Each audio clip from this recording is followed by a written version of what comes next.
Okay, so now we're going to hear from the Ceesay Kundas, right? So put your hands together for Sainey.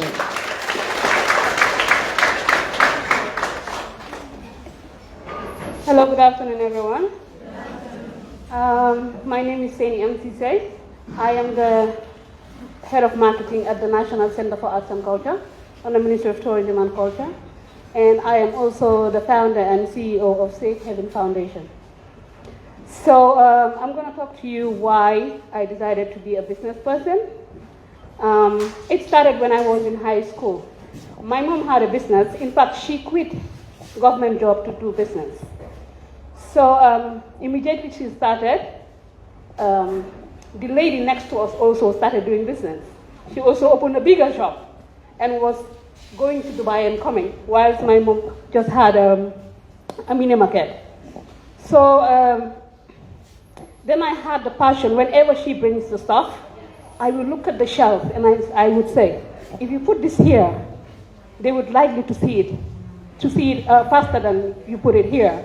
So I started advising her and also doing the stock taking, and I started having the passion for, and whenever people come, I can convince you to, if you came to buy milk, I can convince you to buy cornflakes, I can convince you to buy sugar. You know, I had the passion when I was young.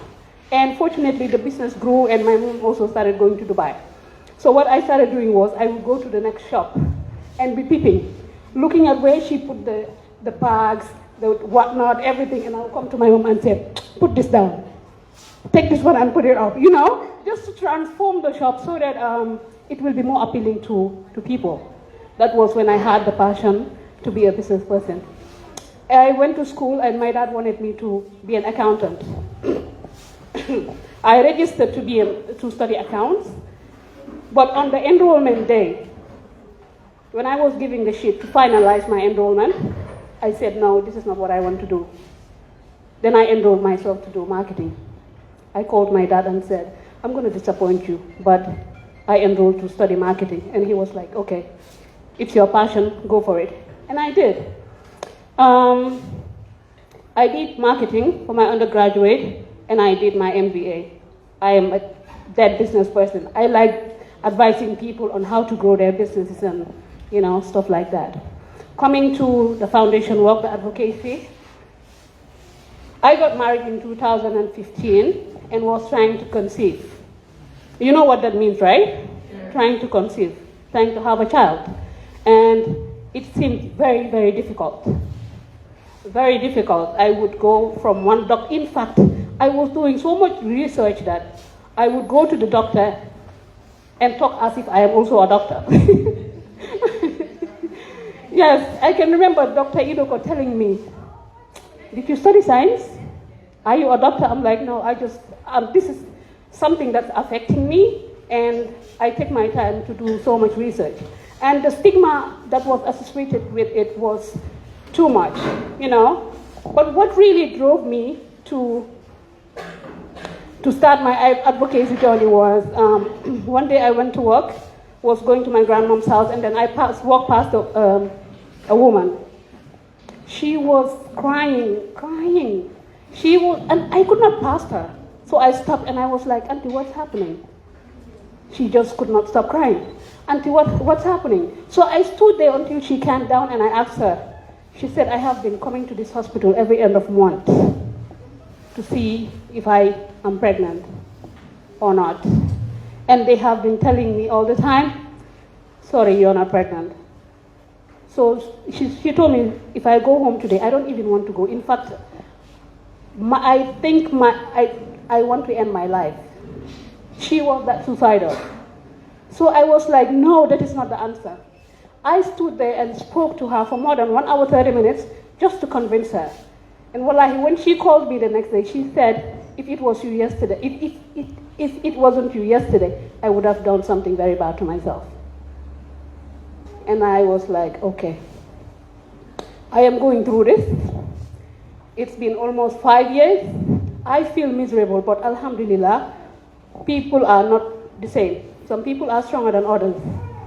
But I said I need to do something. no one is advocating for people that are struggling with infertility, especially women. You know, when it comes to infertility, it is always shift to the woman. Even though nowadays, it's 50-50. But it's always shift to the woman. So it took me a couple of months to come up with all the research that I needed, speak to very passionate people about advocacy, and then we established the foundation. And alhamdulillah, from then till today, we have helped a lot of women got pregnant. We have helped men who have zero sperm count or sperm mobility to start treatment. We are fighting to mitigate the stigma that is associated with infertility. So this is a passion that I have. Yeah. And she mentioned something very important. Whatever you want to achieve in life, don't let people stop you.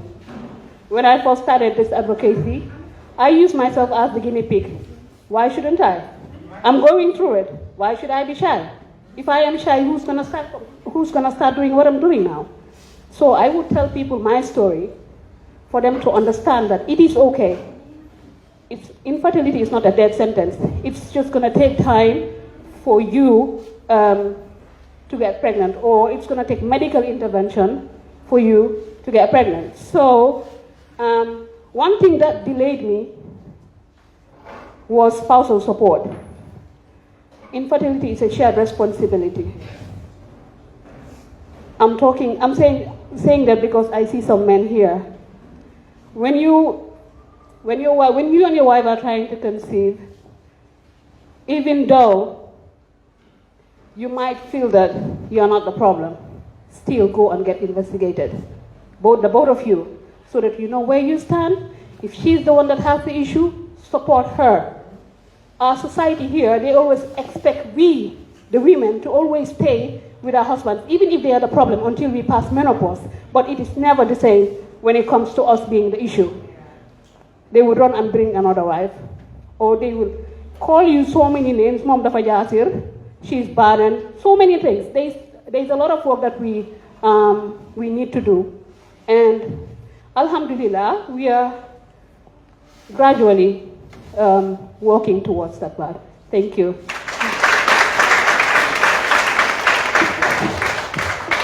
Now, the reason I said this is going to be an event where we all learn, for me, it's touching, very, very touching. You would not understand sitting there except you walk in her shoes, right? But this accords you the opportunity, even as young girls, to learn that in life you can go through some of these things. And experiences are showing that if she can survive it, you can too, right? So, thumbs up. Respect to you. Please give her a round of applause. So now we are going to the Bakurin Kunas, and we'll hear her own side of the stories. Stop clapping.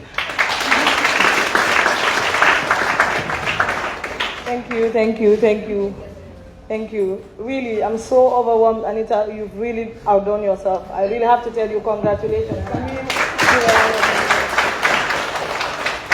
You know, standing before these wonderful ladies, familiar faces, of course. My name is Pauline Bakurin, and I'm a barrister and solicitor of the Supreme Court of the Gambia. Let's say I'm a lawyer. Seeing young ladies, really, we all share similar stories, but I think mine will amaze some people. And it all bounds down to answering to the call. Really, sometimes you can't run away from it. I graduated from Daos way back in 2002, so I'm not that young. So after finishing, it's been a while. So after graduating, I decided to do a little bit of graphics because I was interested in computer graphics. So I studied graphic design. So I was a graphic designer working at Ultrasoft, doing printing for a while. And then there was this particular lawyer that I really used to look up to, Edward Gomez. So he would come to the office and say, oh, type this for me, do this. And then that is why, sometimes, curiosity can really make you do things. So being a graphic designer and typing and doing some legal documents for governments, I said, okay, why not go and study law and see where this thing will take me? And he really motivated me. So I started at GTTI because I actually didn't want to go to university. When my best friend went to university to study medicine, I was actually laughing at her. I didn't want to take it serious because by then, the university just started. So I was like, go to the university. So fast forward, I went to GTTI to study law. For second year, I got bored. Then I decided to move to Sweden because all my brothers are there. So I went to Sweden and I stayed there for 3 years. But believe me, Europe is not as fancy and nice as they want to make us believe. So being in Sweden for 3 years, honestly, there was something pushing me, telling me, you know what? No. I just called my mom one day and I said, I'm coming back home. She thought that I was joking. And then I just went to my brother's room and said, buy for me a ticket, I'm going back home. They said, really? I said, yes. So they thought that I was coming for holidays. That's how I came back. And then next thing, I enrolled at the University of the Gambia in 2013. And then I decided to study law. First 2-3 years, I will keep going back and forth. And then I remember, those 4 years, Nima was there with me. It was a bit difficult because studying law, really, you need to have a focus. Reading, it's a lot of reading. You will not have a social life, I will tell you now. You can't be a lawyer and you want to still go partying because you have so many books to read. You really need to read. So I was like, okay. I remember telling my friends, do not ever take advice from people that don't have dreams like you. I can tell you, if your dreams and passions are different, do not take advice from somebody that do not have the same focus like you do. Because my friends laughed at me for saying that I was going to continue my law degree. They didn't see the passion that I had. Nobody encouraged me. I remember telling my mom, what is this? My mom was like, she's an educationist, for God rest her soul. She will push me and say, do not mind them. And it's hard, peer pressure. You're going around with them. They will always call you to go to parties. But then I remember I have assignment to submit and I have a test tomorrow. But they will still say, no, let's go. So I had to cut my friends off because we had different dreams. And my dream was just to be a lawyer. I remember during those days, you watch Fatou Bensouda at the ICC. She is my motivation. I see that woman and I always remember, okay, I'm not from, my parents were educated, but I want to introduce, when my children are saying, Pauline is my mom, I want them to say she's a lawyer. And then they will be proud. I don't want them, I want my name to go there. And that is where I am right now. I can proudly say it, Pauline. So I will tell you, focus, dedication, commitment, tenacity, courage. You need these things. If you don't have it within yourself, believe me, you cannot be a lawyer because it takes a lot of sacrifice. It takes a lot of sacrifice and commitment.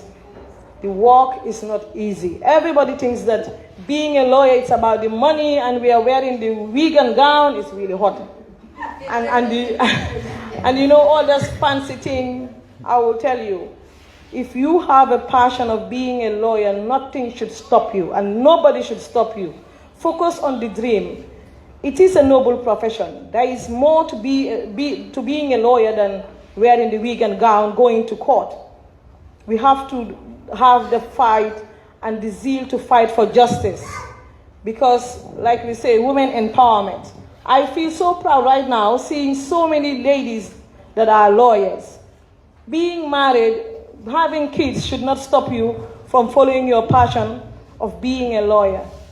And I know that if I can do it, despite the fact that I had so many obstacles, so many voices behind me saying no, no, no, no, but then I had to force my way out and then just say, this is what I want.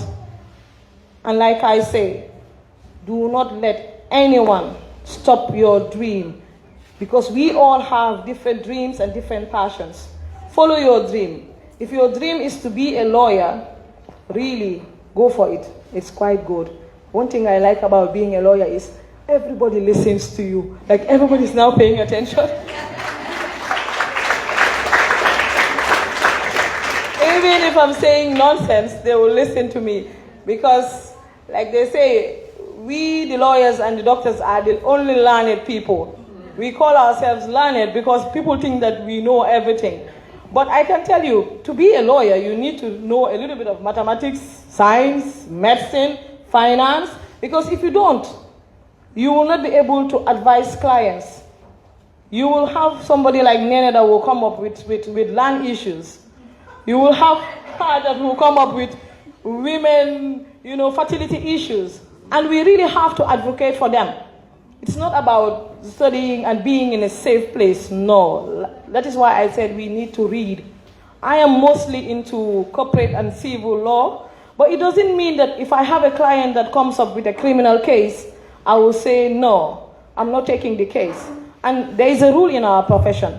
You cannot say no to somebody just because you think that they will not pay what you charge. We are forced to do pro bono cases. And we have to take pro bono cases despite the fact that they have money or they don't. Even the criminal, the thief that came to Auntie's house last night, I have to defend the thief. Me defending the thief, it doesn't mean that I'm a bad person. No. But the man has a fundamental human right to be protected. I hope you understand what I mean. So now, just because you fought with my auntie last night and you came to me, yes, I have that moral standing to just tell her, oh, auntie, this one that came to your house last night has, requested, it's not about the money, but, they have to be represented. You owe it to the other person to tell them that I'm conflicted. If he still wants you to go ahead and take the case, yes, all well and good. But it has to also be within your conscience. Because I'm a lawyer. But there are some cases that don't sit well with me and I really want to sleep at night. So if I know that if I take this case and the client will pay me $1 million, what is $1 million? $1 million is just a lot of money that you'll be thinking is a lot of money. But by the time they put it down and then you pay this and that, the money disappears. But then again, how will you look at that person tomorrow in the streets knowing that this one killed your best friend's sister? But because of the $1 million, you took that case. When people say lawyers are liars, that is not true. It's not about lying. You see that book called The Constitution? Are you guys familiar with the Constitution? Chapter 4 gives everybody rights. Your right stops where mine starts. Just because you are a thief, you have a right. Just because you are a murderer, you have a right. And your right needs to be protected. It doesn't matter what you think I did, but I have a right to be defended. You understand what I mean? Yeah. So don't just put somebody in the corner and say, these lawyers, don't mind them. I want you ladies to be lawyers. How many of you here want to be lawyers? Really? Yeah. So I will say feel free to see me later and then we will discuss more. But like I said, be dedicated, be focused. You need to have that tenacity and courage and honesty. You need to be honest. Because being a lawyer, honesty comes first. If you want to build a reputation for yourself, you need to be honest. So that at least when you go to bed, you will sleep well and know that you have really cleared your conscience. Thank you all. We've heard from, yes, this one too is into advocacy, and we've heard from the lawyer. Now I'm moving to the journalist. How many of you want to be journalists? You don't want to be journalists? Okay. You know those journalists, they're the ones that do this. Reporting to GRT, yes, I am. You know those people? How many of you want to be those people? You don't have good voices. See? Let me do it again. In the headlines tonight, His Excellency. How many of you want to be that person? Wonderful. I know they're here, they're still shy, but by the time we go into breakout sessions, you will not be shy. You will be much more decisive as to where you want to launch your career, right? Wonderful. So, Fatoumatta Ceesay it is? Yeah. Wonderful. Round of applause, please. Thank you, Aisha.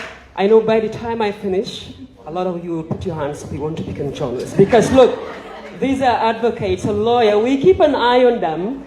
We monitor them because we are the fourth estate. We want to make sure they act legally. So in as much as the lawyer is there to defend everybody, the advocates are there to enhance our understanding about issues, and the teachers are there to impart knowledge in us. We keep an eye on all these people to make sure they act accordingly. Is that not so? Right, before we finish, all of you want to become journalists, right? I am Fatoumatta Ceesay, like she said. I worked with GRTS for 9 years. I am no longer a practicing journalist, but once a journalist, always a journalist, because I am still a communications expert. I work with the United States Embassy now as a strategic content, press, and media coordinator. So you see, I am still working with the media on the other side. Right, I will just want to cue from what Pauline said. At some point we shared IT class, right? At the school of, at the university. And she talked about something that is looking up to someone. I'll come to that, because when you talk to many people, they will tell you, I want to be like Pauline. I want to be like Fatoumatta. I want to be like Sainey. But you can definitely be like them. You can look up to them and learn from the best practices they do. I'll come back to them shortly. And I'm so eager for us to have these breakout sessions so we can talk about these exclusively. And so I graduated from school. I was not that opportune, like many of the girls in this room, to be mentored. I was never nobody's mentee, because at the time we had no one to mentor you. And as soon as we graduated from school, or when I was going to school, I will watch television, because we had like people prominent on television in the Gambia that we will watch, and then you'll be like, I want to be like this person, I want to be like that person. Different from what is happening right now.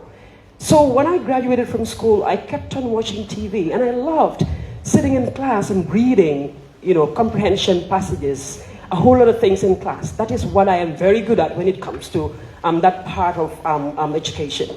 And so when I graduated, I had no one to mentor me. I had no one to advise me as to what to do. I had no one to shape my understanding and focus and path as to what to go ahead with as far as my career is concerned, as far as furthering my education, in fact, is concerned. So when I graduated, all I wanted to do, and I'm sure many of you in here, especially those in grade 12, what I wanted to do was like graduate work, like what my colleagues have been doing or my friends are doing. And I'm sure still now people are thinking like that. Like you just want to graduate and work is what you want to do. Because it's not because you understand that field that your friend is doing, but just because your friend is working, you too want to work. Just because you want to just go with the flow. That's it. Forgetting that you need to have that knowledge, that capacity to be able to deliver in that field. That's exactly what happened to me. So I graduated from school. I wanted to like sit in front of the television, read the news. I can't. I don't have the qualification. So I definitely can't do that. And so what happened was I started working as an unqualified teacher. I joined the Ministry of Basic and Secondary Education, served as an unqualified teacher. And I was there, like after 4 or 5 months, I'm like, I don't want this job. I don't want to be a teacher. I want to move on. Like my friends are doing something different. I want to be like a step above. At the time, I think like serving as a teacher was not the best thing to do. Like working in offices, sitting under the AC and all that was the best thing to do. Because look, there was no one to mentor me from the beginning. No one was there to shape my focus, to make me understand the realities of the world. And so I left the teaching field. Where did I find myself? YMCA, right here. I worked here for 2 years. I served at the records office. That's where I was working as a data entry analyst. So I was working for a project. The project elapsed. I had nowhere to go. Nowhere to go, absolutely. And so I still started to search for a job. And so while I was doing that, I found myself working for a chamber, a lawyer for that matter, a female lawyer for that matter, as a legal secretary. See, I have been jumping from one profession to the other, and that's because I had no clear path, no clear focus as to what to do. And so I was a legal secretary 2 years. I saw this vacancy at GRTS that I applied for, long story short. And we were about 300 people because it was the only television station in the Gambia. And so we were about 400, 500 people applied for only 10 positions at an organization. You saw people with PhDs, with master's degrees, which you were not even thinking about. You've never been to the university and all that. But look, when we sat on that, because I had this passion for doing things that are beyond imagination, even me not being told what to do. Because I believed in myself. I've never been to the university, and I've never been to college, but I was able to stand in front of grade 9 students at my age to teach them. So that could tell you a lot about me, that I believed in myself, and I believe that I can do it, and I can make it.